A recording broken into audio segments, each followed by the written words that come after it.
তো আজকের বৃষ্টির দিনে সারাটা দিন বৃষ্টিতে ভিজে ভিজে কাজ করেছি। তার কারণ হলো দেখতেই পাচ্ছ আমি হেলমেট প্লাস রেনকোট দুটোই পরে রয়েছি এবং আমি আর একটা দাদা আমরা আমাদের একটা কাজে যাচ্ছিলাম। তো রাস্তা দিয়ে যাওয়ার পথে দেখি অতিরিক্ত জল, মানে বেশি জল হয়ে গেছে। কিছু লোক তো বললো আমাদেরকে সামনে বেশি যেতে পারবে না। আমরা চেষ্টা করেছিলাম যে ওই জল দিয়ে পার হয়ে যাওয়ার জন্য, কিন্তু সামনে গিয়ে দেখি গাড়ির সাইলেন্সার ফাইলেন্সার পুরো জল জল হয়ে যাচ্ছে।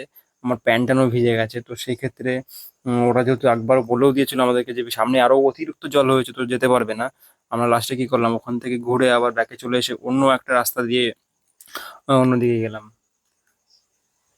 এখন কিছু করারই নেই, অন্য রাস্তা ছাড়া আমাদের কোনো জায়গা নেই। বৃষ্টি তো সারাদিন এভাবে চলবে আজকে।